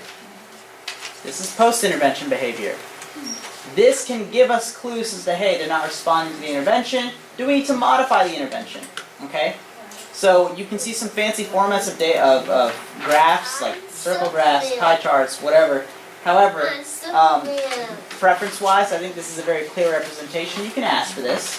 And this is a line graph, just an A-B comparison graph, okay? Where you kind of compare behavior in A to behavior in B. I'm just gonna go ahead and get to the... Alright, everyone. So, in summary, we've talked about a lot. Hopefully you've gained something from this. Hopefully, you can take some of this information and take it to your child's IEP team. You can use it to your knowledge and maybe even look at some antecedent consequence if you're having some challenging behaviors in home, right? So hopefully we hope that this kind of intuitively guides your own practice as parents, but also how you navigate this process with schools, all right? We want to leave you with some important pieces that can also be found in an article that we provided to you in your packet. And that's the simple logic behind the functional behavior assessment process, but also in that article, the function-based intervention planning process. Because guess what? The whole principal purpose of this is to lead to an effective what?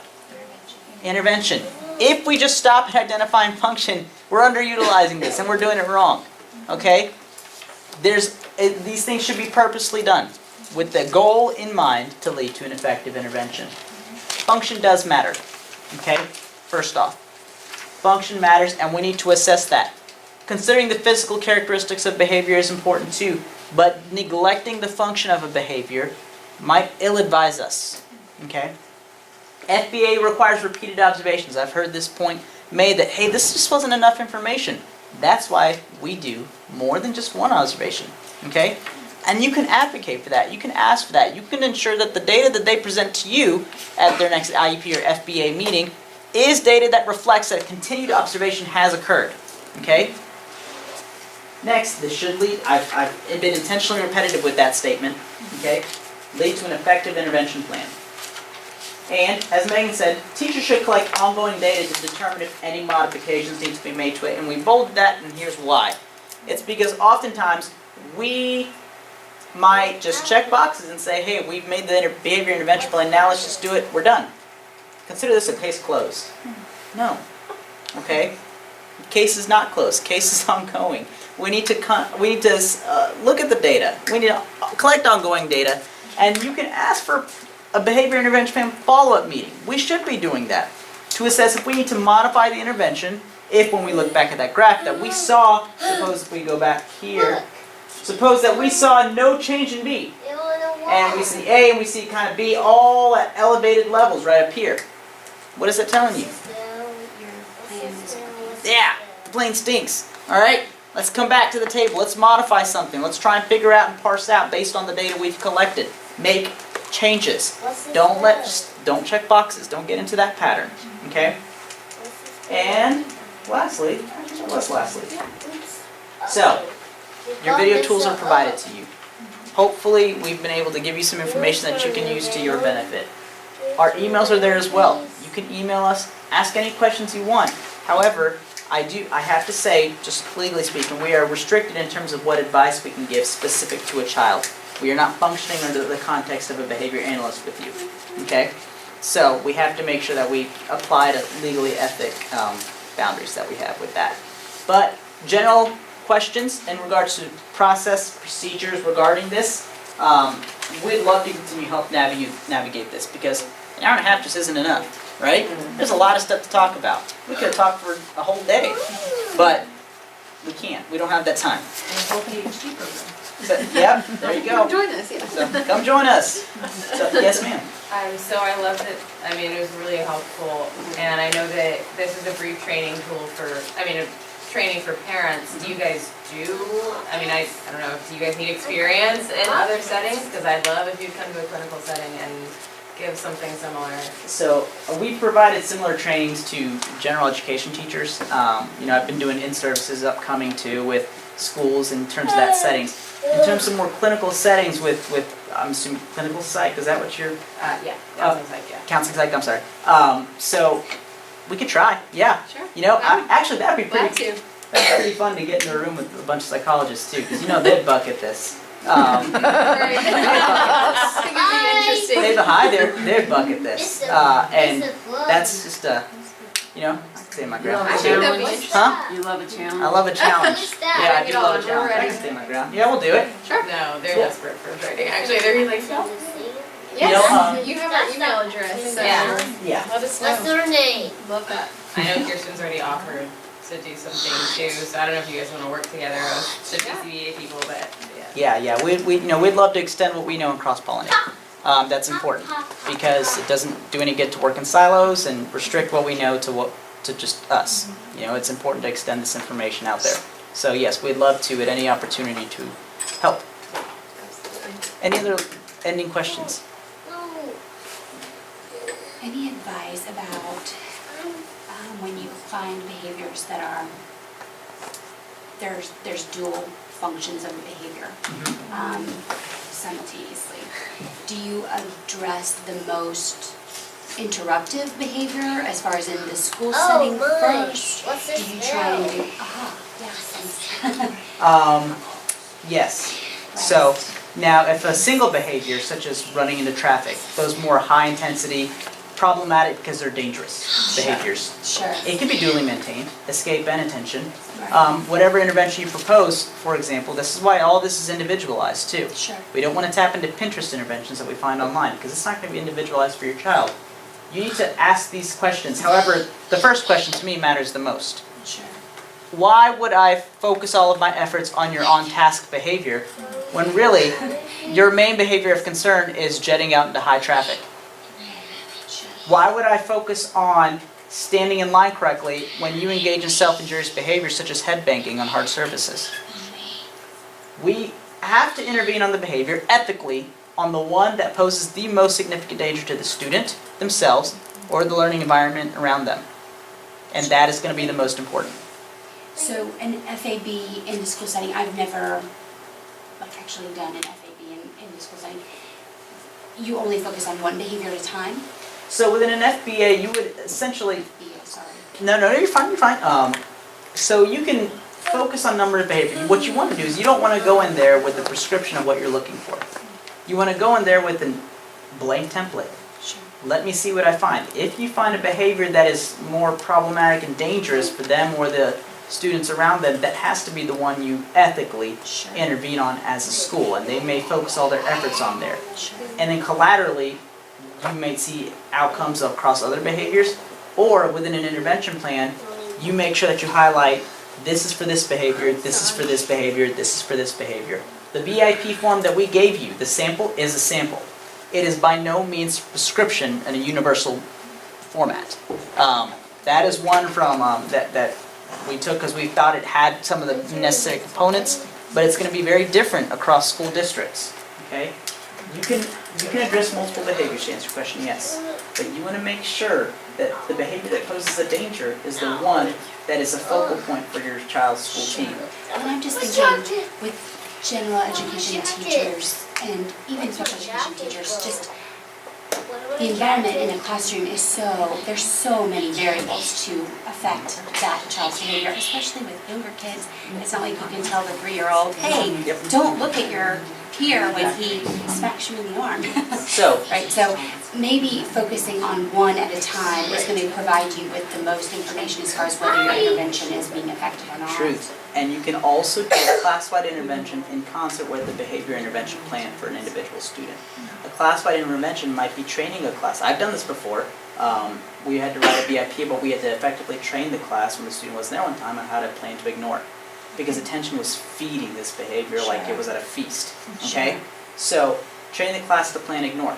That's the class-wide intervention. Okay. So that way now in our behavior intervention plan, we'd remove attention for some inappropriate behaviors, but we'd also provide attention for really good things, you know? Right. So provide it in dense and rich amounts.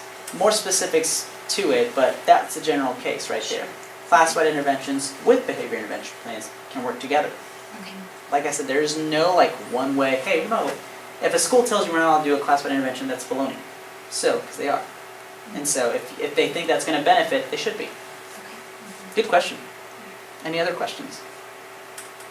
Got it all here. Hmm? You Got it all written down. Yeah. That's good. Yes. It's not really a question.